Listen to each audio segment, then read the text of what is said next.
વિશ્વકોશમાં ઘણી બધી પ્રવૃત્તિઓ ચાલે છે. વિશ્વકોશમાં એમાંની એક પ્રવૃત્તિ છે વિશ્વા.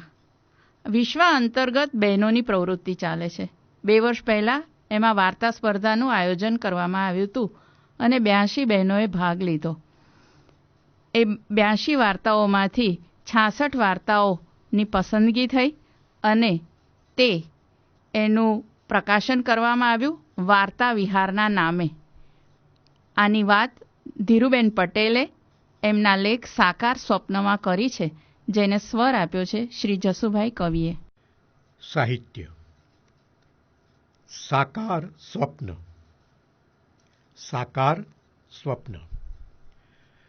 15 પેઢીઓથી ચાલતું આવેલું ખેડૂતનું લોહી સાન્તાક્રુઝમાં રહેવાથી કે અમારા પ્રાતઃ સ્મરણીય ગુરુ રામપ્રસાદ બક્ષી કે પછી એલ્ફિન્સ્ટન કોલેજમાં સાહિત્યનો પ્રકાશ પાથરનારા પ્રોફેસરની અસરથી થોડું ઘણું બદલાય, પણ સમૂળવું તો ન જ જાય ને.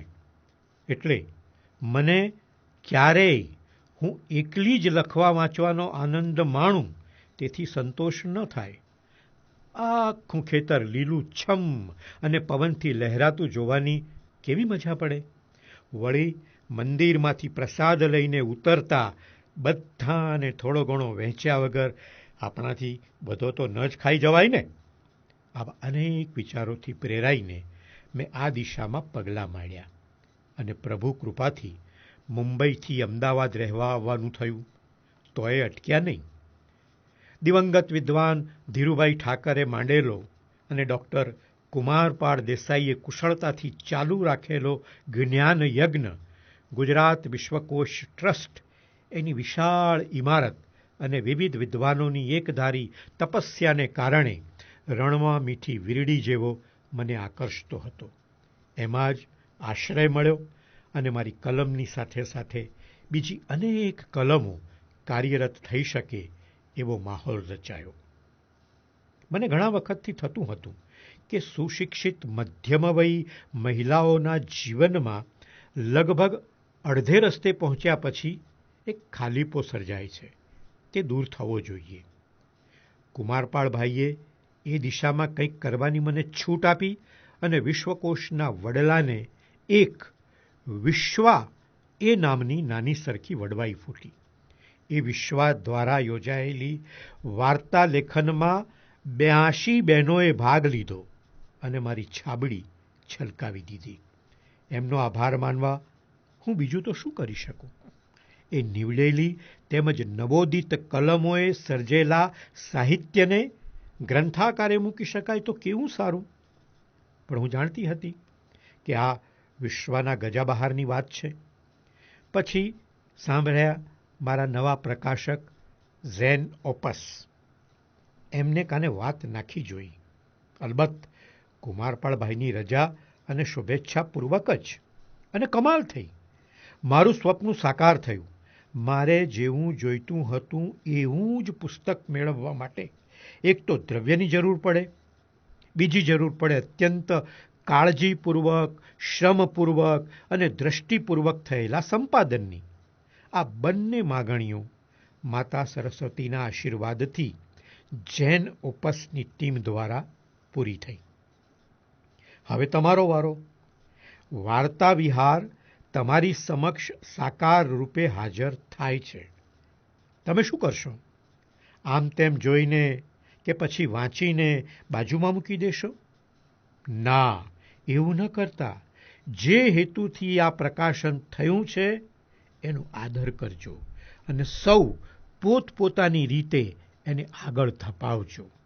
મેં આ લેખની શરૂઆત ખેતીની વાતથી કરી હતી ને, તેને જ થોડીક આગળ ચલાવીને કહું તો એક સાચો ખેડૂત એક વખતની સારી ફસલ જોઈને બેસી નથી રહેતો, બીજા વર્ષની તૈયારી કરવા માંડે છે.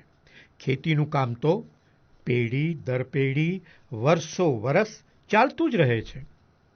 આપણી ગરવી ગુજરાતી ભાષા, આપણી સંસ્કૃતિ અને આપણા બાળકોનું ભવિષ્ય આપણા હાથમાં છે. આપણે સૌ બનતું કરીએ તો સરસ્વતીનું મંદિર તોફાની દરિયામાં ઉછળતા વહાણો જેવા આપણા જીવનની પ્રકાશમય દીવાદાળી સદાય બની જ રહે. મને તો એમાં લેશ માત્ર શંકા નથી, તમને પણ નહીં જ હોય. ધીરુબહેન પટેલ. આપણે સૌ જાણીએ છીએ કે આ કોરોનાની મહામારીને કારણે સૌને ઘરમાં રહેવું પડ્યું છે. દિવસો વીતતા ગયા તેમ તેમ પરિસ્થિતિ પણ પલટાતી ગઈ, પણ હજી એનો કોઈ અંત આવતો નથી. ત્યારે આપણે ભારતીય તરીકે તો ચરતી ચરતો ભગઃ એ ઉક્તિમાં માનીએ છીએ અને એમ કરીને આપણે પ્રવાસ અને તીર્થયાત્રાઓ કરતા હોઈએ છીએ. પરંતુ આ કોરોના કાળમાં પ્રવાસન અને તીર્થયાત્રા ઉપર કેવી કેવી અસરો થઈ છે તેની બહુ સુંદર વાત આપણને શ્રી પ્રવીણ ક લહેરીના લેખમાં કોરોના, પ્રવાસન અને તીર્થયાત્રામાં મળે છે, જેને સ્વર આપ્યો છે પ્રીતિ શાહે. વર્તમાન કોરોના, પ્રવાસન અને તીર્થયાત્રા. આપણે ભારતીય તરીકે ચરતી ચરતો ભગઃની ઉક્તિમાં શ્રદ્ધા ધરાવી પ્રવાસ અને તીર્થયાત્રાનો શોખ ધરાવીએ છીએ. આ ઉપરાંત અનેક વ્યક્તિઓ દરરોજ દર્શન કરીને દિવસના કામની શરૂઆત કરતી હોય કે ચોક્કસ તિથિએ અમુક મંદિરમાં દર્શનાર્થે જવાનો નિયમ પાળતી હોય છે. તહેવારોમાં તો મંદિરો તરફ પદયાત્રીઓના સંઘો જતા જોવાનો લાવો અનેરો હોય છે. કોરોનાના કારણે વર્ષોથી વ્રતની જેમ ધર્મસ્થાનોની મુલાકાતો અને દર્શન પૂજા બંધ થતાં અનેક ભાવિકો ખિન્નતા અનુભવે છે. તીર્થયાત્રા સાથે રજાઓમાં પ્રવાસ કરી કુટુંબ સાથે રાજ્યના, દેશના અને વિશ્વના અનેક જોવાલાયક સ્થળોએ પરિવાર મિત્રો સાથે ફરવામાં ગુજરાતીઓ અવ્વલ નંબરે રહ્યા છે. દેશના મહત્વના 100 જેટલા ટોચના ધર્મસ્થળોની યાદી બનાવીએ તો તેમાં દર વર્ષે 100 કરોડથી વધુ દર્શનાર્થીઓની આવન જાવન થતી હતી. તિરુપતિ, સાંઈ મંદિર, શ્રીનાથ દ્વારા, પાલિતાણાના જૈન મંદિરો, અંબાજી, વૃંદાવન, મથુરા, ગંગાઘાટ, પ્રયાગ, ચારધામ, સપ્તપુરી સહિત અનેક સ્થળોમાં મુખ્ય પ્રવૃત્તિઓ યાત્રાઓની સુખ સુવિધા સાથે જોડાયેલી છે. મહત્વના તીર્થસ્થાનોએ આવતા યાત્રિકો માથાદીઠ રૂપિયા 800થી 3000 પ્રતિદિન પ્રતિ વ્યક્તિ ખર્ચ કરતા હતા. આ ખર્ચની કુલ રકમ રૂપિયા 30 લાખ કરોડથી વધુ હતી. આ રકમમાંથી તીર્થ પુરોહિતો, અતિથિ ગૃહો, વેપારીઓ, વાહન માલિકો, મજૂરો સહિત 1.25 કરોડ લોકોની રોજગારી પ્રત્યક્ષ રીતે સંકળાયેલી હતી. પ્રવાસનના કેન્દ્રોની સંખ્યા તો દરેક રાજ્યમાં 5થી 25 વચ્ચે ગણી શકાય. માઉન્ટ આબુ હોય કે તિથલ હોય, ગોવા હોય કે કેરળ, દરેક સ્થળે સ્થાનિક વસ્તી માટે પ્રવાસીઓ દ્વારા થતો ખર્ચ જ મુખ્ય આવકનું સાધન હતું. અનેક ટૂર ઓપરેટરો, ટ્રાવેલ એજન્ટો, ખાનગી બસો, ટેક્સીઓ છેલ્લા 5 માસથી કોઈ કામ ધંધા વિના અકલ્પ્ય બેકારી અને નુકસાની ભોગવી રહ્યા છે. તીર્થસ્થાનો અને પ્રવાસન સ્થળો અનલોકની જાહેરાત બાદ પણ હજી સામાન્ય સરેરાશ કરતાં 10થી 15% કરતાં વધારે યાત્રીઓ કે પ્રવાસીઓની સંખ્યા મેળવી શક્યા નથી.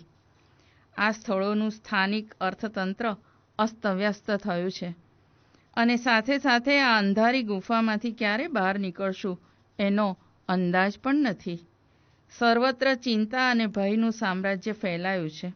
શ્રદ્ધાવાન પણ આજે હિંમતવાન થાય તો અનર્થ જ સર્જાય એવી સ્થિતિમાં ધાર્મિક કેન્દ્રો માટે હજી ક્યાં સુધી કપરી કસોટીનો કાળ ચાલતો રહેશે તે યક્ષ પ્રશ્ન છે. જન્માષ્ટમીના દિવસે દ્વારકા, મથુરા, જગન્નાથપુરી સહિત તમામ કૃષ્ણ મંદિરો બંધ રહ્યા. શ્રાવણ માસમાં અનેક શિવ મંદિરો ખોલી ન શકાયા. રથયાત્રાઓ રદ કરવી પડી અને અનેક ઉત્સવો ઘરમાં જ મનાવવા પડ્યા. ત્યારે શ્રદ્ધાળુઓએ મન મનાવ્યું જેવી પ્રભુની મરજી. એક બાજુ ધાર્મિક શ્રદ્ધા છે અને તેનાથી પોષાતું અર્થતંત્ર હોય ત્યારે 5 માસના લાંબા ગાળા માટે જે રોક લાગી છે તેના દૂરગામી પરિણામો આવશે તે નિશ્ચિત છે. જેઓ નાસ્તિક છે ધર્મને શોષણનું સાધન માને છે તેમના માટે આ સમયે તેમની માન્યતાઓ સાચી છે. દર્શન, પૂજા, યજ્ઞ, કર્મકાંડની કોઈ જરૂર નથી એવી દલીલો ભારપૂર્વક કરવામાં આવી રહી છે. વ્યક્તિ આસ્તિક હોય કે નાસ્તિક, વિધિ વિધાનમાં શ્રદ્ધા હોય કે તેને તદ્દન બિનજરૂરી ગણતા હોય, સાકાર ભક્તિ કે નિરાકાર બંદગીમાં વિશ્વાસ હોય, પણ એક વાત નિશ્ચિત છે કે દેશની પ્રજાની ઘણી મોટી સંખ્યા પોતાની શ્રદ્ધા અને આગ્રહમાં દ્રઢ છે. સ્થિતિ સામાન્ય થતાં જ ઉત્સાહ અને આસ્થા સાથે તીર્થસ્થાનોની ભીડ પાછી ફરશે. અનેક પ્રતિબંધો છતાં ઉત્સવોમાં નિયમોનો ભંગ કરીને સ્વયંભૂ જનાર લોકોની સંખ્યા નોંધપાત્ર છે. કોરોનાની મહામારીના કારણે તીર્થસ્થાનોની મહત્તામાં ઘટાડો થાય એવું કોઈ વલણ દ્રષ્ટિગોચર થતું નથી. પ્રવાસન સ્થળોનું આકર્ષણ પણ જળવાઈ રહેશે, કારણ કે રોજિંદી ઘટમાળમાંથી છુટકારો મેળવીને નવા સ્થળોનું કે જાણીતા સ્થળોનું પર્યટન પરિવાર માટે ઉર્જા પ્રદાન કરે છે. યુવા પેઢી માટે અંગત વાહન દ્વારા અનેક સ્થળોની મુલાકાત લેવામાં સાહસ, રોમાંચ અને આનંદનો અનુભવ થાય છે. રખડવાના આનંદ નામના પુસ્તકમાં કાકા સાહેબ કાલેલકરની વાત કે સમગ્ર આકાશ આનંદથી ભરેલું છે એની અનુભૂતિ માનવીય છે અને રહેશે. એક વાત યાદ કરવી રહી કે દેશ વિદેશના અનેક પ્રવાસો તદ્દન અર્થહીન અને દેખાદેખીથી દેવું કરીને કે બચત વાપરીને કરનારો વર્ગ પણ છે. પ્રશ્ન એ છે કે આપણે પ્રવાસનો આનંદ ક્યારે લઈ શકીશું? અલગારીની રખડપટ્ટી વિના આપણે પાંજરે પૂરાયા હોવાની લાગણી છે તે સત્વરે દૂર થાય તેવી સૌને આશા છે. જ્યારે આપણને ફરી મુક્ત વિહારની સાનુકૂળતા થાય ત્યારે વિવેક, આયોજન અને કરકસરપૂર્વક સાર્થક પ્રવાસ યાત્રાઓ કરીએ તેમાં સાચો અને ટકાઉ આનંદ આવશે. હાલ તો પરિવારની ઉષ્મા સાથે ધીરજથી સારા દિવસોની પ્રતીક્ષા કરીએ. પ્રવીણ ક. લહેરી. અંતરિક્ષ ક્ષેત્રે ભારતે અનેક સિદ્ધિઓ હાંસલ કરી છે. દુશ્મન દેશના વિમાનોની હિલચાલ આપણે રડાર તકનિકથી જાણી શકીએ છીએ અને આવા ઉપગ્રહો પણ આપણે તૈયાર કર્યા છે. આપણા વિજ્ઞાનીઓએ રાત દિવસ મહેનત કરીને આવા ઉપગ્રહો તૈયાર કર્યા છે. એમણે રીસેટ-2 બનાવ્યો. આ ઉપગ્રહ ભારતનો આધુનિક ભૂપ્રક્ષેપણ ઉપગ્રહ છે. આવી બધી અનેક માહિતીપ્રદ વાત શ્રી કિશોર પંડ્યાએ રડાર સાથેના ભારતીય ઉપગ્રહો લેખમાં કરી છે, જેનું પઠન કર્યું છે શ્રી મોર્ડન ભટ્ટે. નમસ્કાર મિત્રો. આજે વિજ્ઞાન શ્રેણીમાં શ્રી કિશોર પંડ્યા લિખિત રડાર સાથેના ભારતીય ઉપગ્રહોનો લેખ જોઈએ. અંતરિક્ષ ક્ષેત્રે ભારતે અનેક સિદ્ધિ હાંસલ કરી છે. જમીન પર નિરીક્ષણ થઈ શકે એ માટે 35 કરતાં વધારે ઉપગ્રહો પૃથ્વીની આસપાસ તરતા મૂક્યા છે. આ ઉપગ્રહોની મદદથી ખેતી અંગે, આપત્તિ અંગે તથા અન્ય ઘણી માહિતી મેળવી શકાય છે. બીજા દેશને પરવશ બનાવવા માટે અને તેની જમીન દબાવવા માટે ચીનની નીતિ સમગ્ર વિશ્વમાં બદનામ થયેલી છે. ચીન સાથેથી સરહદથી જોડાયેલા રશિયાએ પણ પોતાનો બળાપો વ્યક્ત કર્યો છે. આવા સંજોગોમાં પાકિસ્તાન પણ છાસવાલે છમકલા કરતું હોય ત્યારે આપણે વધારે સજાગ રહેવાની જરૂર છે. દુશ્મન દેશના વિમાનોની હિલચાલ રડાર તકનિકથી જાણી શકાય છે. હવામાં ઉડતા વિમાનો અંગેની માહિતી રડાર દ્વારા મળે છે. રડાર તકનિક એવી પદ્ધતિ છે કે જેમાં સૂક્ષ્મ તરંગો અને રેડિયો તરંગોની મદદથી વિમાનની હાજરી, દિશા, અંતર અને ઝડપ જાણી શકાય છે. આ રડારથી બચવા માટે અમુક અંતરથી ઓછા અંતરે વિમાન ઉડાડવામાં આવે.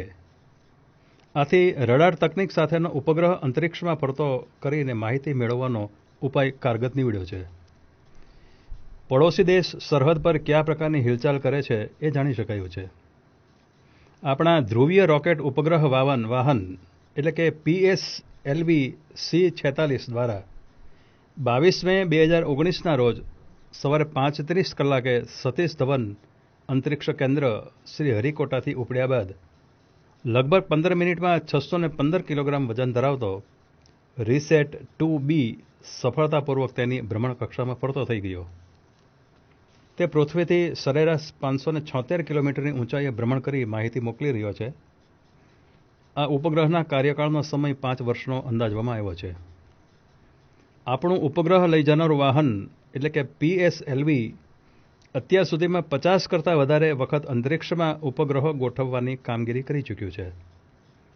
તે પોતાની સાથે આપણા દેશના ઉપગ્રહો ઉપરાંત બીજા દેશના ઉપગ્રહો લઈ જવાનું કામ પણ કરે છે. જ્યારે રીસેટ 2 BR1 ઉપગ્રહ મોકલવામાં આવ્યો ત્યારે સાથોસાથ ઇઝરાયલ, ઇટાલી, જાપાન અને અમેરિકાના વ્યાપારલક્ષી ઉપગ્રહોને પણ તેમની ભ્રમણ કક્ષામાં ગોઠવવા માટે લઈને ગયું હતું. આપણું ધ્રુવીય રોકેટ વાહનને વિદેશના ઉપગ્રહો લઈ જવા માટે પણ આધારપાત્ર માનવામાં આવે છે. કોઈપણ ઉપગ્રહને તેની નિર્ધારિત ભ્રમણ કક્ષામાં ગોઠવવાનું કામ અત્યંત કાળજીપૂર્વક કરવું પડે છે. આ કામ માટે આંતરરાષ્ટ્રીય ધોરણે ઉપગ્રહના વજન અનુસાર કિંમત પણ મળતી હોય છે. 1 કિલોગ્રામ વજન મોકલવું હોય તો $15,000 થી $20,000 ચૂકવવાનો હોય છે. શરૂઆતમાં ઇસરો દ્વારા આંતરરાષ્ટ્રીય ભાવ કરતાં ઓછા ભાવે ઉપગ્રહ મોકલ્યા હતા. આમ કરવાથી આપણે બીજા દેશોને ઉપગ્રહ અંતરિક્ષમાં ગોઠવવા માટે આપણી તરફ વાળી શક્યા હતા. ઇઝરાયલ દ્વારા તૈયાર કરવામાં આવેલો રીસેટ 2 20 એપ્રિલ 2009ના રોજ અંતરિક્ષમાં ગોઠવવામાં આવ્યો હતો. તેની સાથે ચેન્નાઈની અન્નામલાઈ વિશ્વવિદ્યાલયનો ઉપગ્રહ પણ મોકલવામાં આવ્યો હતો. રોકેટના ઉડ્ડયન બાદ 18 મિનિટે રીસેટ 2 અને તેની 1 મિનિટ પછી અનુસેટને તેની ભ્રમણ કક્ષામાં ગોઠવવામાં આવ્યા હતા. આ રીસેટ 2ની વિશેષતા એ હતી કે તેમાં વીજ ચુંબકીય તરંગોના એક્સ બેન્ડમાં કાર્ય કરી શકે તેવા કેમેરા હતા. તેની મદદથી કોઈપણ ઋતુમાં ઘનઘોર ઘટાટોપ વાદળોની વચ્ચેથી પણ ધરતીની સ્પષ્ટ અને સ્વચ્છ તસવીર મેળવી શકાતી હતી. આ ઉપગ્રહ રાતના અંધારામાં અને વાદળોને વીંધીને સરહદ આસપાસ કરવામાં આવતી હિલચાલની ઉપર પોતાની ચાંપતી નજર રાખી શકે છે. તેની મદદથી 1 મીટર જેટલી વસ્તુને પણ ઓળખી શકાય છે. આની પહેલાં આપણે દૂરસ્થ અવલોકન માટેના જે ઉપગ્રહો મોકલ્યા હતા તેમાં આ પ્રકારની માહિતી આપી શકે તેવા સાધનો નહોતા. તેમાં પ્રકાશ તકનીકના કેમેરા હતા. તે દિવસના અજવાળામાં જ તસવીરો લઈ શકતા હતા. હવે આ ઉપગ્રહ આકાશના મેદાનમાં આવવાથી ભારતના લશ્કરને યોગ્ય માર્ગદર્શન મળશે. લશ્કરનો જુસ્સો પણ વધશે. આ પ્રકારના ઉપગ્રહ તૈયાર કરવાની ક્ષમતા ગણ્યા ગાંઠ્યા રાષ્ટ્રો પાસે જ છે. જાપાન, કેનેડા, ફ્રાન્સ અને ઇઝરાયલ રડારયુક્ત ઉપગ્રહ બનાવવામાં આગળ પડતા દેશ ગણાય છે. આપણા વૈજ્ઞાનિકોએ દિવસ રાત એક કરીને આવો ઉપગ્રહ તૈયાર કર્યો. 26 એપ્રિલ 2012ના રોજ તેને અંતરિક્ષમાં પણ ગોઠવી આપ્યો. આ ઉપગ્રહનું વજન 1858 કિલોગ્રામ હતું. તેને ભૂમિગત નિરીક્ષણ માટે ગોઠવવામાં આવ્યો હતો. તેમાં સી બેન્ડ આધારિત કેમેરા ગોઠવવામાં આવ્યા હતા. તેની મદદથી ખાસ કરીને ખેતી, પૂર અને ચક્રવાત જેવી કુદરતી આપત્તિ અંગે પણ જાણી શકાતું હતું. તે 536 કિલોમીટરની ઊંચાઈએ પૃથ્વી ઉપર ફરતે 95.5 મિનિટમાં ફરતો હતો. તેનો કાર્યકાળ સામાન્ય રીતે 5 વર્ષનો ગણવામાં આવ્યો હતો. પરંતુ એ પહેલાં જ તે કાર્ય કરતો અટકી ગયો. રીસેટ શ્રેણીના ઉપગ્રહોનું મહત્વ અનેક રીતે લાભદાયી બનતું હોવાથી આ શ્રેણીનો બીજો ઉપગ્રહ પણ અંતરિક્ષમાં હોય તે જરૂરી હતું. આથી ઇસરોના વિજ્ઞાનીઓએ 6 વર્ષ સુધી થાક્યા વગર દેશ પ્રત્યેની વફાદારીના પરિણામ સ્વરૂપે રીસેટ 2 બનાવ્યો. આ ઉપગ્રહ ભારતનો આધુનિક ભૂપ્રક્ષેપણ ઉપગ્રહ છે. ઇઝરાયલ દ્વારા તૈયાર કરવામાં આવેલ ઉપગ્રહ 2009માં અને ઇસરો દ્વારા નિર્મિત 2012માં અંતરિક્ષમાં મૂકવામાં આવેલા. આ બંનેની સમયમર્યાદા પૂરી થઈ હોવાથી 22 મે 2019ના રોજ રીસેટ 2B અંતરિક્ષમાં તરતો મૂકવામાં આવ્યો, જે પૃથ્વીનું ભ્રમણ 93 મિનિટના સમયમાં પૂરું કરે છે. જ્યારે પડોશી દેશો અડપલા કરતા હોય ત્યારે વધારે સજ્જતા કેળવવી પડે. ઇસરોના વૈજ્ઞાનિકોએ રીસેટ શ્રેણીનો એક વધુ ઉપગ્રહ રીસેટ 2 BR1 11 ડિસેમ્બર 2019માં અંતરિક્ષમાં 560 કિલોમીટરની ઊંચાઈ ગોઠવી આપ્યો. આ ઉપગ્રહનું વજન 628 કિલોગ્રામ છે. તેના 3.6 મીટરના વ્યાસવાળું સળિયાનું બનેલું એન્ટેના છે. ઈસરોના વૈજ્ઞાનિકોએ એક જ વર્ષમાં આવા વજનમાં હળવા હોય તેવા 2 એન્ટેના પણ બનાવી આપ્યા. આ ઉપગ્રહનો કાર્યકાળ પણ 5 વર્ષનો અંદાજવામાં આવ્યો છે. આ પ્રકારના અન્ય ઉપગ્રહો અંતરિક્ષમાં મોકલવા અંગેની તૈયારીઓ થઈ રહી છે. કિશોર પંડ્યા. આપણા જાણીતા હાસ્ય લેખક શ્રી રતિલાલ બોરીસાગર. આપણે જાણીએ છીએ કે માનવ જીવનમાં હાસ્યનું ઘણું મહત્વ છે અને આ કોરોના કાળમાં તો ખાસ. એમનો હાસ્ય લેખ છે આપણી અન્ન સમસ્યાનો અસરકારક ઉકેલ. એ જાણવા માટે તમારે સાંભળવો જ રહ્યો. એના વિશે હું કંઈ વાત કરીશ તો તમને નહીં મજા આવે, એટલે તમે સાંભળો અને હાસ્યને મેળવો, જેનું પઠન શ્રી મોર્ડન ભટ્ટે કર્યું છે. વિશ્વવિહાર સાંભળતા સર્વે શ્રોતા મિત્રોને નમસ્કાર. શ્રી રતિલાલ બોરીસાગરની કલમે લખાયેલ હાસ્યલેખ આપણી અન્ન સમસ્યાનો અસરકારક ઉકેલ. આપણો દેશ ખેતી પ્રધાન હોવા છતાં આપણા દેશમાં અન્નની સમસ્યા હંમેશા વિકટ રહી છે. આપણા જેવા ખેતી પ્રધાન દેશે અન્ય દેશોમાંથી અનાજની આયાત કરવી પડે તે ખરે જ દુઃખદ સ્થિતિ છે. આપણા પ્રખર અર્થશાસ્ત્રીઓ અને સમર્થ કૃષિ નિષ્ણાતો આ સમસ્યાનો ઉકેલ લાવવા ભારે મથામણ કરી રહ્યા છે, પણ આજ સુધી આ સમસ્યાનો સંતોષકારક ઉકેલ આપણને મળ્યો નથી. અર્થશાસ્ત્રનો મારો ખાસ અભ્યાસ નથી. ખેતીના ઓજારોના તો મને પૂરા નામ પણ આવડતા નથી. તેમ છતાં મારે નમ્રતાપૂર્વક અને છતાં સ્પષ્ટતાપૂર્વક કહેવું છે કે આપણી અન્ન સમસ્યાનો અસરકારક ઉકેલ મને મળી ગયો છે. જ્ઞાન હંમેશા વાંચનથી જ આવે છે એવું નથી. અંતઃપ્રેરણાથી પણ જીવનના ગૂઢ રહસ્યોનો પાર પામી શકાય છે. આપણા અનેક સંતો ભક્તો અક્ષર જ્ઞાનની દ્રષ્ટિએ તદ્દન અભણ કરી શકાય તેવા હતા, પણ એમની આંતરદ્રષ્ટિએ ખુલી ગઈ હતી ને એ વડે તેઓ જીવનના ગૂઢ રહસ્યોનો પાર પામી શક્યા હતા. એટલે મેં અર્થશાસ્ત્રનો તલસ્પર્શી અભ્યાસ કર્યો નથી કે ખેતીનું મને મુદ્દલ જ્ઞાન નથી. એટલા કારણે જ મને આપણી અન્ન સમસ્યાનો ઉકેલ ન જ જડે એવું નથી. આ સ્પષ્ટતા કરવાનું કારણ એ છે કે મારી વાત પર ગંભીરતાથી વિચાર કરવાને બદલે સૌ એને બાલિશ ગણીને હસી કાઢશે એવો મને ડર છે. આ એક ખોટો અભિગમ છે, એમાં શંકા નથી.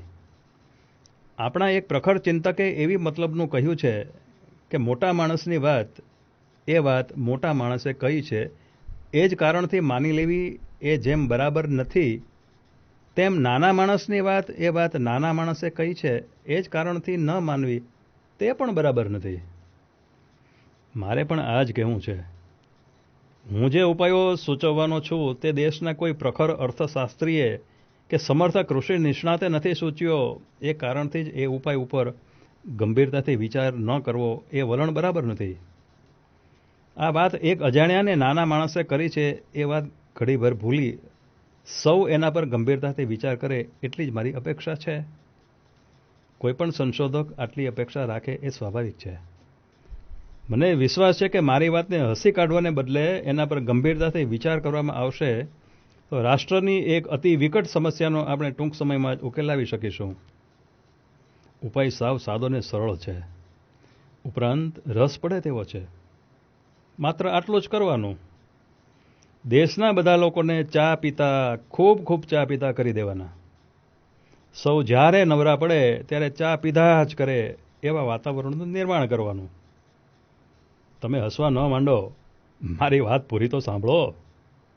ચાથી ખોરાક ઓછો થઈ જાય છે ને સંપૂર્ણ ચાથી ખોરાક સંપૂર્ણપણે ઓછો થઈ જાય છે. એ પુરવાર થઈ ગયેલી હકીકત છે. બસ જેમ જેમ ચા પીવાતી જશે તેમ તેમ લોકોનો ખોરાક ઓછો થતો જશે અને જેમ જેમ લોકોનો ખોરાક ઓછો થતો જશે તેમ તેમ અન્નની જરૂરિયાત ઘટતી જશે. હું તો ત્યાં સુધી આશાવાદી છું કે એક દિવસ એવોય આવશે કે આપણે અમેરિકાને પંજાબના ઘઉં પૂરા પાડી શકીશું.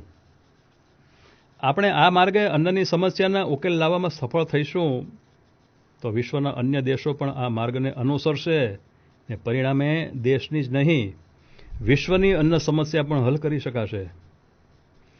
અન્ન સમસ્યાનો અસરકારક ઉપાય સુઝાડવા માટે સમગ્ર વિશ્વની પ્રજા ભારતની ઓસિંગણ બનશે. માનવ જાતને એક મહાસંકટમાંથી ઉગારી લેવા બદલ ભારતનો આભાર માનતો પ્રસ્તાવ યુનોમાં પસાર થશે. જોકે વિશ્વના ફલક ઉપર આ ઉપાય અજમાવશે તો કદાચ વિશ્વમાં ચાની તંગીની સમસ્યા ઊભી થશે ખરી. પણ જેમ અન્નની વિકટ સમસ્યાનો ઉકેલ મારા જીવને સૂજી રહ્યો, તેમ ચાની તંગીની સમસ્યાનો ઉકેલ પણ કોઈને સૂજી રહેશે એમ માનવામાં કશું ખોટું નથી. પણ આ બધું ખરેખર શક્ય બને તે માટે સંનિષ્ઠતાથી આ ઉપાય અજમાવવા આપણે કૃત સંકલ્પ બનવું રહ્યું. આવો પ્રયત્ન શરૂ કરીએ તો દુનિયા આપણે તરંગી પ્રજા તરીકે ઓળખશે એવો ભય કેટલાકને કદાચ લાગશે. પણ નવપ્રસ્થાન કરતી પ્રજાએ આવા ભયસ્થાનો ઓળંગવા જ રહ્યા. વિજ્ઞાનની ઘણી વાતો જ્યારે પહેલી રજૂ થઈ ત્યારે સૌએ એને હસી કાઢી હતી. કારણ કે પરિણામો જોયા પછી જ વિશ્વાસ મૂકવાનો જગતનો સ્વભાવ છે. એટલે આ ઉપાય અજમાવવા જતાં જગતમાં આપણી હાંસી થશે એવા ભયથી આપણને જે ઉત્તમ ઉકેલ સાંપડ્યો છે તે પડતો મૂકીએ તે જગતની જૂનામાં જૂની સંસ્કૃતિવાળા દેશ માટે જરાય શોભાસ્પદ નથી.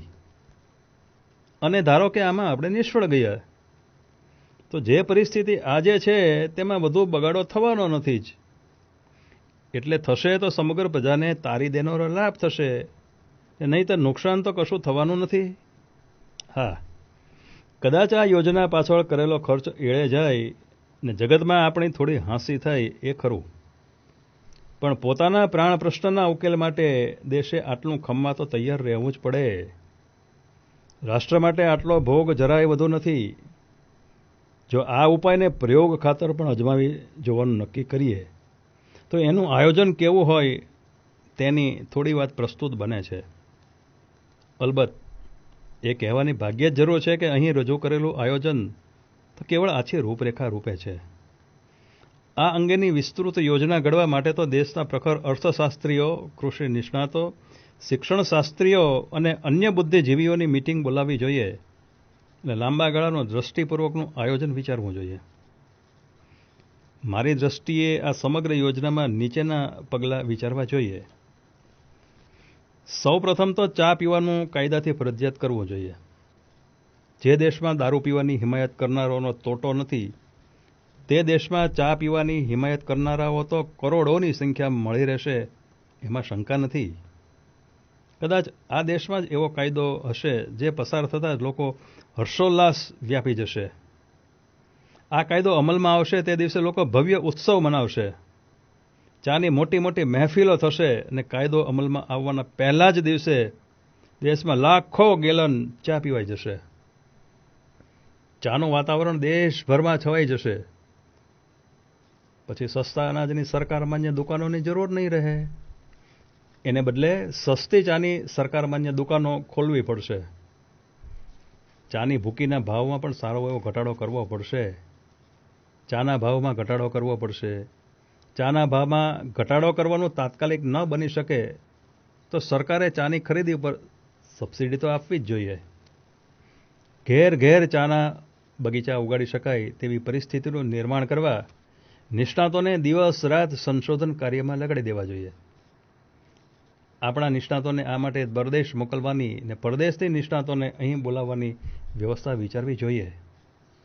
આ પુરુષાર્થને પરિણામે જો આપણે ઘેર ઘેર ચા ઉગાડી શકીશું તો આ દેશ વિશ્વમાં ચાના બગીચાઓનો દેશ એ રીતે ઓળખાશે.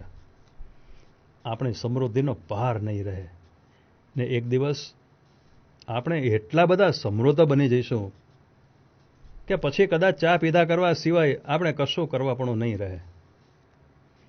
ચાને સત્તાવાર રીતે રાષ્ટ્રીય પીણું ગણવું જોઈએ. નિષ્ઠાપૂર્વક ચા પાન કરનારાઓને ચા પાન વિભૂષણ જેવા એવોર્ડ આપી તેમનું જાહેર સન્માન કરવું જોઈએ. આવા સન્માન સમારંભમાં એવોર્ડ પ્રાપ્ત કરનારને રાષ્ટ્રપતિના હસ્તે ચા પાન કરાવવું જોઈએ. રાષ્ટ્રપતિ આવા એવોર્ડ વિજેતાના હાથમાં ચાનો કપ મૂકતા હોય એવી છબીઓ દેશના અગ્રગણ્ય અખબારોમાં પ્રસિદ્ધ કરવી જોઈએ. સમારંભમાં ઉપસ્થિત રહેનારાઓને તેઓ ઈચ્છે એટલા કપ ચા પાવી જોઈએ. રાષ્ટ્રીય તહેવારના દિવસે દેશભરમાં ચા પાનની વિવિધ સ્પર્ધાઓ યોજવી જોઈએ. આ સ્પર્ધાઓમાં વિજેતા બનનાર હરીફોને ઇનામ રૂપે ચાના સોના ચાંદીના કપ રકાબી તેમજ મોંઘામાં મોંઘા ચાના ટીન આપવા જોઈએ. આ વિચાર જ્યારે દુનિયાભરમાં પ્રસરી જશે ને ત્યારે ચાની વિશ્વકક્ષાની સ્પર્ધાઓ પણ યોજાશે ને દીર્ઘકાળના મહાવરાને કારણે ભારત વર્ષો સુધી આ સ્પર્ધાઓમાં સર્વોપરી સ્થાન પ્રાપ્ત કરતો રહેશે. વર્ષમાં 2-3 વાર દેશભરમાં ચા સપ્તાહો યોજવા જોઈએ. આખા સપ્તાહ દરમિયાન આકાશવાણીના બધા કેન્દ્રો ઉપરથી ચા પીવી તે ઉત્તમ દેશભક્તિ છે જેવા સૂત્રો, ચા વિશે તજજ્ઞોના વાર્તાલાપો ને ચા વિશેના રાષ્ટ્રભક્તિના ગીતો પ્રસારિત થવા જોઈએ. આપણા કવિઓને ચા વિશે કાવ્યો લખવા માટે પ્રોત્સાહિત કરવા જોઈએ. ચા વિશે ઉત્તમ કવિતાઓ સર્જાય તે હેતુથી રાષ્ટ્રીય સ્તરે કાવ્ય સ્પર્ધાઓ યોજાવી જોઈએ. આવી સ્પર્ધાઓ દરમિયાન મળેલી ઉત્તમ કવિતાઓ આકાશવાણી પરથી પ્રસારિત થવી જોઈએ. આ કવિતાઓના કવિઓને પણ ઇનામ રૂપે ચાના સોના ચાંદીના કપ રકાબી ને મોંઘી ચાના ટીન આપવા જોઈએ. ચા વિશે ઉત્તમોત્તમ કાવ્યો લખનાર કવિને રાષ્ટ્રીય ચા કવિનું બિરુદ પણ આપવું જોઈએ. બાળકોમાં ચા પ્રત્યે અનુરાગ જન્મે ને ચાના સંસ્કારો એમનામાં ઉત્તરોત્તર દ્રઢમૂળ થતા રહે તે માટે શાળાના પાઠ્યપુસ્તકોમાં, ખાસ કરીને ભાષાના પાઠ્યપુસ્તકોમાં ચા વિશેના કાવ્યો, વાર્તાઓ, નિબંધોનો સમાવેશ કરવો જોઈએ. બાળકો માટેના ઇત્તર વાંચનના પુસ્તકોમાં ચા વિશેની પુસ્તિકાઓ લખાવવાના કામને અગ્રતા મળવો જોઈએ. આવી પુસ્તિકાઓનું શાળાઓમાં વિનામૂલ્યે વિતરણ થવું જોઈએ. વિદ્યાર્થીઓ માટે હિન્દી, અંગ્રેજી, ડ્રોઈંગ વગેરે વિષયોની જાહેર પરીક્ષાઓની વ્યવસ્થા છે તેમ ચા વિશે પણ વિદ્યાર્થીઓની સમજ અને એમનું જ્ઞાન વધે તે માટે આવી ચા વિષયક જાહેરાત પરીક્ષાઓનું પણ આયોજન થવું જોઈએ. ને નોકરી આપતી વખતે આવી પદવીઓ ખાસ ધ્યાનમાં લેવાય એવી પરીક્ષાઓના કાયદામાં જોગવાઈ થવી જોઈએ. આજે આપણા દેશમાં અન્નદાનનો મહિમા ઘણો મોટો છે, પણ ઉપરોક્ત પરિસ્થિતિનું નિર્માણ થાય તેનું સ્થાન ચા દાન લે એમાં શંકા નથી. ધનિકો ગરીબોને ચા પીવામાં વધુને વધુ પૈસા ખર્ચે, શાળાઓના બાળકોને દર 2 પીરિયડને અંતે ચા પાવા માટે મોટા મોટા દાન આપે તે માટે એમને વિનંતી કરવી જોઈએ.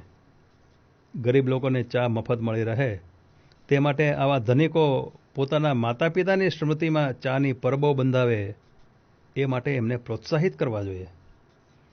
ચા માટે મોટા મોટા દાન આપનાર દાનવીરોના ચિત્રો, બાવલા જાહેર જગ્યાએ મુકાવા જોઈએ. ચાના દાનમાં ખર્ચાતી રકમ કરમુક્ત ગણવી જોઈએ. હું જાણું છું કે આ બધી વાતો પહેલી નજરે હાસ્યાસ્પદ જ લાગવાની છે, પણ એક વખત આપણે આ દિશામાં નિષ્ઠાપૂર્વકના પ્રયત્નો આદરીશું તો થોડા જ વખતમાં દેશભરમાં ચા અંગે અભૂતપૂર્વ વાતાવરણ સર્જાઈ શકે એમાં શંકા નથી. દરેક દિશાએથી આપણને ચાના વિચારો પ્રાપ્ત થાવો એવી પ્રાર્થના સાથે વિરમું છું. રતિલાલ, બોરીસાગર. સમયની ગર્તામાં કેટલી બધી પ્રતિભાઓ વિલીન થઈ જતી હોય છે, પરંતુ ક્યારેક આપણે એમના વિશે જાણીએ તો આશ્ચર્ય થાય. આપણા બહુ જાણીતા ઇતિહાસકાર ડૉક્ટર મકરંદ મહેતા, જેમણે મોતીચંદ અમીચંદ મુંબઈના વિરલ શ્રેષ્ઠી એ લેખમાં મોતીચંદભાઈ વિશે બહુ સુંદર વાત કરી છે.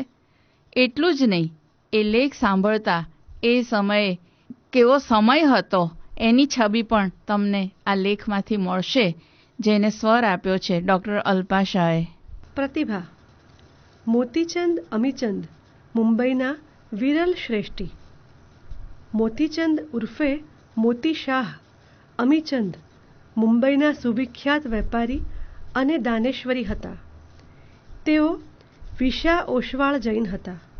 જૈનો એટલે હજારો વર્ષની વ્યાપારી અને ધાર્મિક પરંપરા ધરાવતી ભારતની પ્રતિષ્ઠિત વ્યાપારી કોમ. જૈન સાધુઓ અને શ્રાવકો વચ્ચે સુમેળભર્યા સંબંધો દ્વારા ગુજરાતનો આર્થિક, નૈતિક અને સાંસ્કૃતિક ઇતિહાસ ઘડાયો છે. જૈનોએ હેમચંદ્રાચાર્ય, હીર વિજય સુરી શાંતિચંદ્રગણી, ભાનુચંદ્રગણી, આનંદઘન, બુદ્ધિસાગરસુરી અને પુણ્ય વિજયજી જેવા વિદ્વાન અને તપસ્વી સાધુઓ ઉપરાંત વસ્તુપાલ તેજપાલ, જગડુ શાહ, શાંતિદાસ ઝવેરી, વીરજી વોરા, હિમાભાઈ વખતચંદ, કસ્તુરભાઈ લાલભાઈ, અંબાલાલ સારાભાઈ અને ગૌતમ અદાણી જેવા વિશ્વ પ્રસિદ્ધ વહીવટકર્તાઓ, વેપારીઓ અને ઉદ્યોગવીરો અર્પણ કર્યા છે. તેમાંના એક મોતી શાહ હતા. મોતી શાહના પૂર્વજો મૂળ ખંભાત બંદરના વેપારી હતા. એમના એક વડવા ઝવેરચંદ જહાંગીર અને શહેનશાહના સમયમાં કાપડ અને ઝવેરાતનો વેપાર કરતા હતા. તેમની પેઢી સુરતમાં હતી, પણ 18મા સૈકામાં ખંભાત અને સુરતની જાહોજલાલીનો અંત આવ્યો અને મુંબઈનો સિતારો ચમક્યો. તેથી ઝવેરચંદના પ્રપૌત્ર અમીચંદ સાકરચંદે 1758માં ખંભાતથી મુંબઈમાં સ્થળાંતર કર્યું.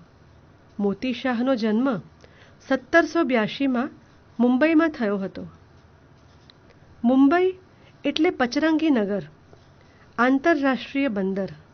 મુંબઈમાં અંગ્રેજો, યુરોપિયનો, તુર્કો અને આરબો ઉપરાંત જૈન, પારસી, વહોરા, ખોજા, મેમણ, ભાટિયા અને લોહાણાઓ વસતા હતા.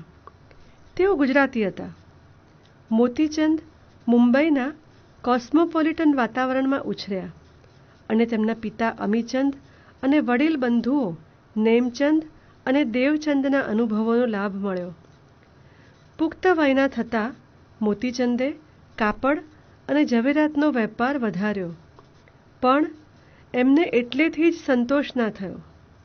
એમણે તકો શોધવા ચારે તરફ નજર કરી અને પરિસ્થિતિનો તાગ મેળવ્યો.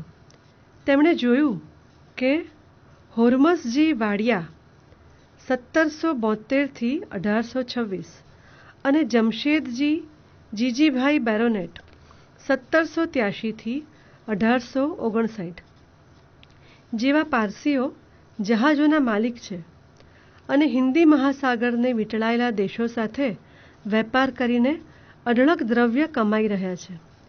તેથી આ પલટાતી જતી નવી પરિસ્થિતિને પામીને મોતી શાહે હોર્મસજી અને જમશેદજી સાથે પરિચય કેળવ્યો અને વહાણો ખરીદ્યા.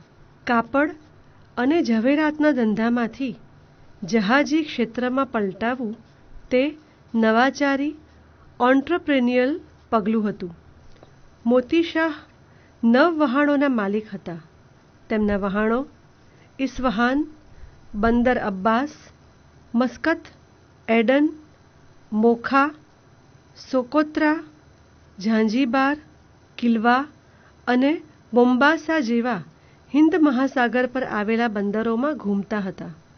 પણ મોતી શાહનો સૌથી વધારે દીખતો વેપાર ચીન સાથે હતો. આજે તો ચીન અત્યંત શક્તિશાળી દેશ છે, પણ મોતી શાહના જમાનામાં ચીન પછાત દેશ હતો અને ચીનીઓ અફીણિયા હતા. તેથી અંગ્રેજો અને પારસીઓની જેમ મોતી શાહે પણ આ નવો ધંધો પકડ્યો. મોતી શાહે સૌરાષ્ટ્ર, રાજસ્થાન અને માળવામાંથી અફીણ ખરીદવા માંડ્યું અને તેને પેટીઓમાં ભરી ભરીને પોતાના વહાણો મારફત ચીનના કેન્ટાન, શાંઘાઈ, હોંગકોંગ અને નિંગપો બંદરોમાં ઠાલવવા માંડ્યું. 2-3 વર્ષમાં તેઓ કરોડપતિ બની ગયા. મુંબઈમાં શાળાઓ, કન્યાશાળાઓ અને દવાખાનાઓ સ્થાપ્યા, ગરીબો માટે તદ્દન મફત. મોતી શાહે અફીણના વેપારનો લાભ અમદાવાદના જૈનોને આપ્યો. તે કેવી રીતે? આ મુદ્દો સમજવા જેવો છે. તે જૈન ધાર્મિક મૂલ્યો અને બિઝનેસ એથિક્સને સ્પર્શે છે. મુખ્ય વાત એ છે કે જૈનોએ સેંકડો વર્ષથી ખીલવેલું ફેમિલી, કિનશિપ અને કમ્યુનિટી નેટવર્ક મહત્વનું પુરવાર થયું હતું. જૈનોનું દ્રષ્ટાંત સમગ્ર ઇન્ડિયન બિઝનેસ સિસ્ટમને લાગુ પડે છે. મારવાડી હોય કે લોહાણા, ભાટિયા હોય કે પાટીદાર, વહોરા હોય કે ખોજા અને મેમણ, અથવા તો પશ્ચિમની આધુનિક વિચારસરણીથી રંગાયેલા પારસીઓ હોય, પરંપરાગત જ્ઞાતિ અને કમ્યુનિટી આઇડેન્ટિટી એ આ દેશની વેપારી સફળતામાં મહત્ત્વનો ભાગ ભજવ્યો છે. બહુ દૂર જવું પડે તેવું નથી. ખુદ મોતી શાહનું દ્રષ્ટાંત પૂરતું છે. અમદાવાદના ઇતિહાસકાર મગનલાલ વખતચંદે 1851માં પ્રસિદ્ધ કરેલો ગ્રંથ અમદાવાદનો ઇતિહાસમાં આંખે દેખ્યો અહેવાલ આપ્યો છે. એમની ગુજરાતી ભાષા આજના જિજ્ઞાસુ વાચકને મજા પડે તેવી છે. સંવત 1878 ઈસવીસન 1822ની સાલમાં જાત્રાએ ચોરવાડે સંઘ ગયો. તેમાં મોહકમભાઈ હઠેસિંહ કેસરીસિંહના વડીલ પિતરાઈભાઈ તથા હઠેસિંહ વગેરે જાત્રા કરવાને ગયા હતા. તે સંઘ 5-7 હજાર રૂપિયા ખર્ચીને મુંબઈના મોતી શાહના નામના નોતરા ફેરવીને જમાડે. તે સંઘની વાયકા મુંબઈ મોતી શાહને પહોંચી ત્યારે તે ઊંડી નજરવાળા શેઠે વિચાર્યું કે મોહકોમભાઈએ રૂપિયા ખર્ચીને જશ મને આપ્યો, માટે મારે પણ તેમને કંઈક આપવું જોઈએ. તે ઉપરથી મોહકોમભાઈને મુંબઈ તેડાવી ગુમાસ્તા મોકલી અફીણ અમારી તરફ હોરવું ને તેની હુંડીઓ અમારા ઉપર લખવી. એ પ્રમાણે મોહકમભાઈ અમદાવાદ આવ્યા ને 2 ઠેકાણે 2 ગુમાસ્તા મોકલ્યા ને અફીણ હોરવા માંડ્યું ને દમણ બંદરથી ચીન ચઢાવવા માંડ્યું. તેમાં મોતી શાહ અને મોહકમભાઈને ઘણો લાભ થયો. તેવામાં મોહકમભાઈ ગુજરી ગયા ને બધી દુકાનોનો તાપો હઠેસિંહને માથે પડ્યો. તેમણે અફીણનો ધંધો વધાર્યો અને મોતી શાહ સાથે સંબંધ વધાર્યો. જોયું, જૈન સંઘે કમાલ કરી હતી. મોતી શાહ અને હઠેસિંહ એકબીજાના પૂરક બન્યા. બંને દાનવીરોએ શત્રુંજયનો સંઘ કાઢવામાં સ્પર્ધા કરી. વેપારીઓ વધારે નજીક આવ્યા. પગપાળા લાંબો માર્ગ કાપવાનો, તેથી સાંસારિક વાતો પણ થતી. તેને પરિણામે અફીણ, કાપડ અને ઝવેરાત ઉપરાંત શરાફીનો ધંધો વિકસ્યો હતો. આ વસ્તુસ્થિતિ બતાવે છે કે ધર્મ એટલે માત્ર અધ્યાત્મ અને મોક્ષ નહીં. જૈન ધર્મમાં બિનધાર્મિક એટલે કે દુન્યવી અને ભૌતિક પાસાઓ મહત્ત્વના પુરવાર થયા હતા. જેવી રીતે મધ્યયુગમાં થયેલી રેનેસાં મૂવમેન્ટના ભાગરૂપે પશ્ચિમ યુરોપમાં પ્રોટેસ્ટન્ટ મૂવમેન્ટ દ્વારા સામંતશાહી પ્રથાનો નાશ થયો અને આધુનિક મૂડીવાદ પ્રગટ થયો, ત્યારે બરોબર તેવી જ રીતે હિન્દુ ધર્મમાં ઘૂસેલા પશુબલિ અને હોમ હવનનો સામે શરૂ થયેલી પ્રોટેસ્ટન્ટ મૂવમેન્ટ તરીકે મહાવીરના સમયમાં નગરોમાં મૂડીવાદી રીત રસમો પાંગરી હતી. ખેતી માટે જમીન ખોદવામાં જીવજંતુઓનો નાશ થતો હતો. તેથી અહિંસા અને જીવદયાને કેન્દ્રમાં રાખીને જૈનોએ ખેતીનો ત્યાગ કર્યો હતો અને વેપાર અને બેન્કિંગના ક્ષેત્રમાં ફંટાયા હતા. માત્ર યુરોપીયનો લખે છે તે જ સાચું. અત્રે જૈન મોરલ વેલ્યુઝ અને બિઝનેસ એથિક્સની વાત કરીશું. વિખ્યાત અમેરિકન સમાજશાસ્ત્રી મેક્સ વેબરે લખેલો ગ્રંથ Protestant ethic and the spirit of capitalism તથા R.H. ટોની નામના અંગ્રેજનો ગ્રંથ religion and rise of capitalism Jain વ્યાપારી કોમની સફળતાને સમજવા માટે ચાવીરૂપ છે. આ ગ્રંથોમાં જૈનોની વાત નહીં પણ ખ્રિસ્તી ધર્મના આર્થિક મહત્ત્વની વાત કરી છે. પણ આ થિયરી ખરેખર તો જૈન સ્પિરિચ્યુઅલ, મોરલ અને મટીરિયલ ફિલોસોફી તથા મૂલ્યોને લાગુ પડે છે. મોહકમભાઈ અને હઠેસિંહ તથા તેમના માતા સૂરજબહેને 1822માં સંઘનું આયોજન કર્યા બાદ મોતી શાહે 1831માં પાલીતાણાનો સંઘ કાઢ્યો હતો અને તેમાં હઠીસિંહ, એમના સસરા નગર શેઠ હિમાભાઈ વખતચંદ, સાળા પ્રેમાભાઈ, મગનભાઈ કરમચંદ અને બીજા સંખ્યાબંધ અમદાવાદના જૈનો સામેલ થયા હતા. મુંબઈ, સુરત, વડોદરા અને અમદાવાદ ઉપરાંત છેક સૌરાષ્ટ્ર અને કચ્છમાં જૈનોને મોતી શાહે આમંત્રણ આપ્યું હતું. તેને પરિણામે જૈન કોમમાં સારા પ્રમાણમાં ઇમોશનલ ઇન્ટિગ્રેશન થયું હતું. આજની ભાષામાં વાત કરીએ તો જૈન સંઘો દ્વારા રિલિજિયસ ટુરિઝમ વિકસ્યું હતું અને તેની વિધાયક આડઅસર વ્યાપાર વાણિજ્ય ઉપર પડી હતી. જૈન રિલિજિયસ એથિક્સ પરિવર્તન આધુનિકરણ અને આર્થિક વિકાસની દૃષ્ટિએ મહત્વનું પરિબળ સાબિત થયું હતું. આધુનિક સમયમાં કસ્તુરભાઈ લાલભાઈનું દ્રષ્ટાંત જગજાહેર છે. મોતી શાહની પ્રામાણિકતા જગજાહેર હતી. તે જોઈને હોર્મસજી વાડિયાએ 1826માં મૃત્યુ પહેલાં મોતી શાહને પોતાને ઘેર બોલાવીને વિલ બનાવ્યું હતું. તે મુજબ પારસી કોમના હોર્મસજી વાડિયાએ મોતી શાહને એમની મિલકત તથા કુટુંબના ગાર્ડિયન નિમ્યા હતા. ઓક્ટોબર 1826માં હોર્મસજીના મૃત્યુ બાદ મોતી શાહે કેટલાક વર્ષો સુધી એમની પેઢીનો વહીવટ સંભાળ્યો. પેઢી માતબર બની ત્યારે મોતી શાહે હોર્મસજીના પુખ્ત ઉંમરના થયેલા પુત્રના હાથમાં મેનેજમેન્ટ સોંપ્યું.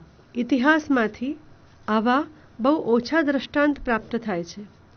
તેની સાથે આવું એક બીજું નોંધપાત્ર દ્રષ્ટાંત યાદ આવે છે. મગનભાઈ કરમચંદ જૈન હતા અને રણછોડલાલ છોટાલાલ નાગર હતા. બંને ગાઢ મિત્રો હતા. એકબીજામાં સંપૂર્ણ વિશ્વાસ હતો. તેથી જ મગનભાઈએ 1863માં મૃત્યુ અગાઉ રણછોડલાલને બોલાવ્યા અને કહ્યું કે મારો દત્તક પુત્ર સારાભાઈ હજુ સગીર ઉંમરનો છે. તે પુખ્ત વયનો થાય ત્યાં સુધી મારા કુટુંબ અને પેઢીનું મેનેજમેન્ટ તમને સોંપું છું. ઈસવીસન 1867માં મગનભાઈ ગુજરી ગયા બાદ રણછોડલાલે તેમના કુટુંબનો વહીવટ એવી કુશળતાપૂર્વક ચલાવ્યો કે સારાભાઈ માતબર થયા. સારાભાઈ એટલે સુપ્રસિદ્ધ ઉદ્યોગપતિ અંબાલાલ અને વિખ્યાત મજૂર નેતા અનસુયાબેનના પિતા. આ વાત નૈતિક મૂલ્યો અને તેની સાથે સંકળાયેલા બિઝનેસ એથિક્સને સ્પર્શે છે.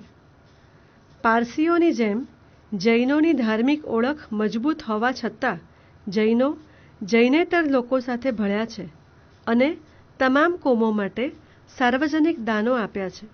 મોતી શાહનું તો આજે કોઈએ નામ પણ નહીં સાંભળ્યું હોય. એમના અવસાનને આજે તો 184 વર્ષ થઈ ગયા છે.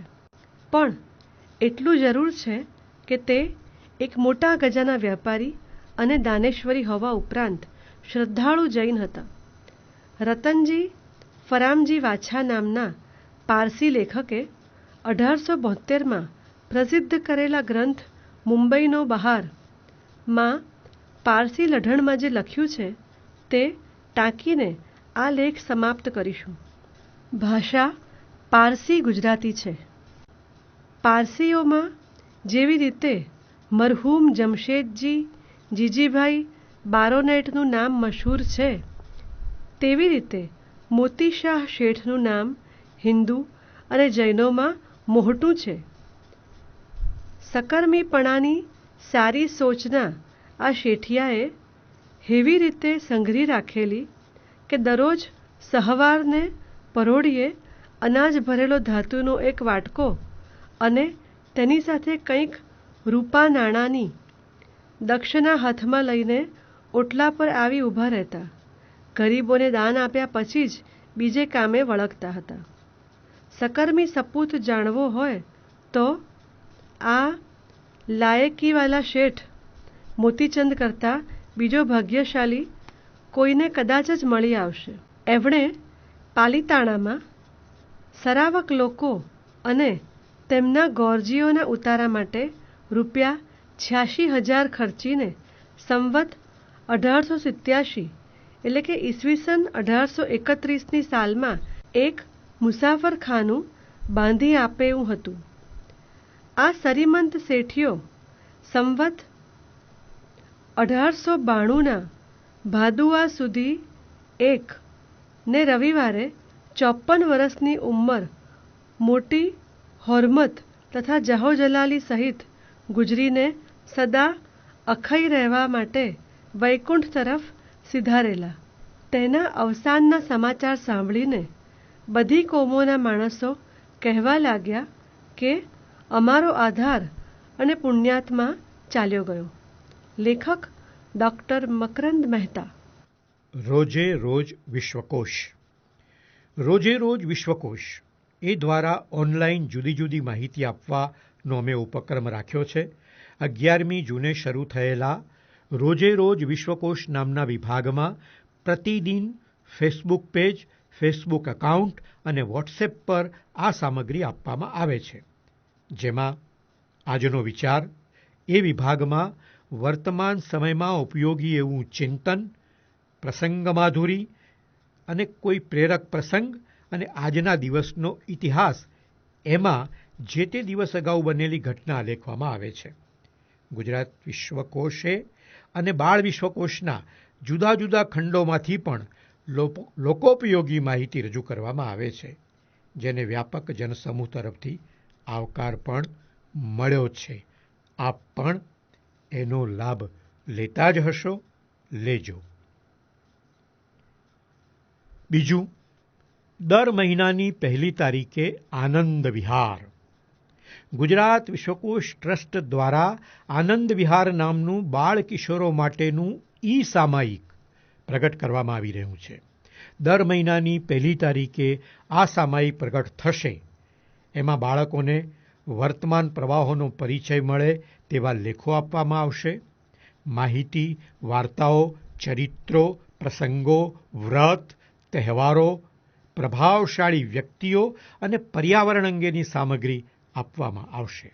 તેમજ જ્ઞાન કસોટી કરે તેવી ક્વિઝ પણ એમાંથી મળશે. ગુજરાત વિશ્વકોશ ટ્રસ્ટનો આનંદ વિહારનો 3જો અંક 1 ઓગસ્ટે પ્રગટ થશે, જે તમને ફેસબુક એકાઉન્ટ, ફેસબુક પેજ અને ગુજરાત વિશ્વકોશ ટ્રસ્ટના વોટ્સએપ ગ્રુપ ઉપર મળી શકશે. નમસ્કાર મિત્રો.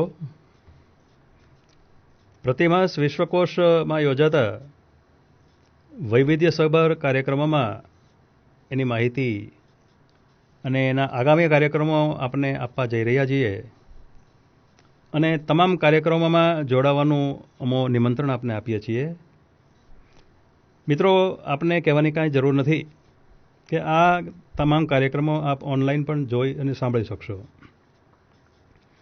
આગામી સપ્ટેમ્બરના આગામી કાર્યક્રમો મિત્રો આ પ્રમાણે: ગુજરાત વિશ્વકોશ ટ્રસ્ટ દ્વારા સપ્ટેમ્બર મહિનામાં નીચે મુજબના કાર્યક્રમો આપ ઓનલાઈન યોજવામાં આવ્યા છે અને દરેક કાર્યક્રમ સાંજના 5:30 આપ જોઈ શકશો. શ્રી ભદ્રંકર વિદ્યાદીપક જ્ઞાન વિજ્ઞાન વ્યાખ્યાન શ્રેણી, તારીખ 16મી સપ્ટેમ્બર 2020 અને બુધવાર સાંજના 5:30 કલાકે. વિષય રહેશે M.F. હુસેનની ગ્રાફિકની સર્જન પ્રક્રિયા. વક્તા છે શ્રી અનિલ રેલિયા. 23મી સપ્ટેમ્બર 2020 બુધવારના રોજ સાંજના 5:30 કલાકે. વિષય જેસલમેર અને કેનેડા કાવ્ય યાત્રા.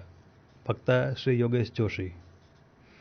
જીવન ઉત્કર્ષ વ્યાખ્યાન શ્રેણીમાં 14 સપ્ટેમ્બર 2020 સોમવારના રોજ સાંજના 5:30 કલાકે.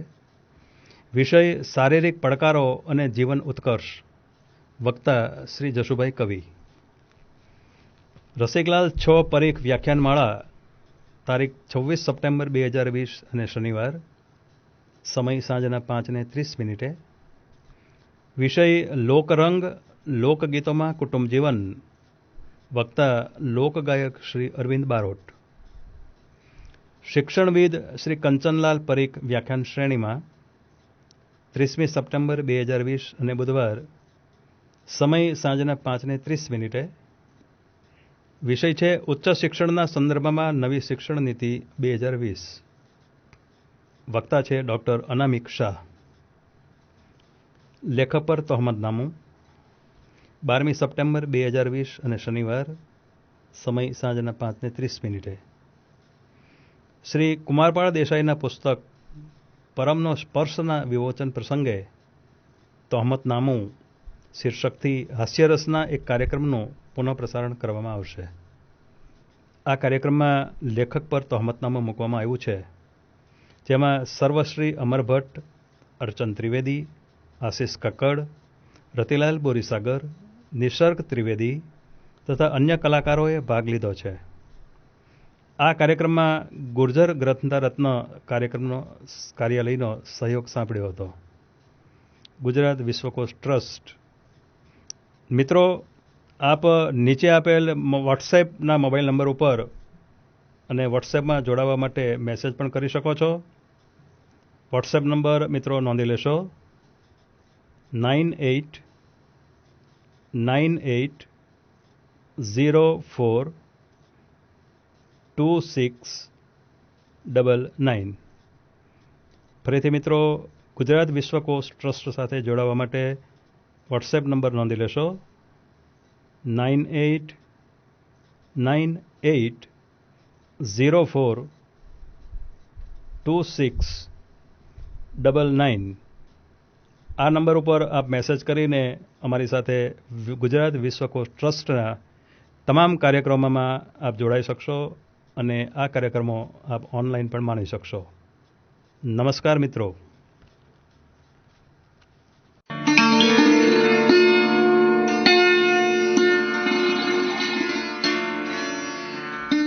શ્રોતા મિત્રો, અમારું આ સામયિક વિશ્વ વિહાર એ શ્રાવ્ય સામયિક તરીકે પ્રથમવાર અમે તમારા સમક્ષ મૂક્યું છે. તમને કેવું લાગ્યું? તમારો પ્રતિભાવ અમને જાણવાનું ચોક્કસ ગમશે. વિશ્વકોશના કાર્યક્રમમાં તમે આવો ત્યારે પણ જાણ કરી શકો છો, પત્ર લખીને પણ જણાવી શકો છો, અથવા તો ઈમેલ દ્વારા પણ તમારો પ્રતિભાવ આપશો તો અમને ગમશે. અમારું સરનામું છે ગુજરાત વિશ્વકોશ ટ્રસ્ટ, રમેશ પાર્કની બાજુમાં, બંધુ સમાજ સોસાયટીની સામે, વિશ્વકોશ માર્ગ, ઉસ્માનપુરા, અમદાવાદ 380013. અમારું ઈમેલ એડ્રેસ છે vishwakoshad1@gmail.com. vishvakoshad1@gmail.com.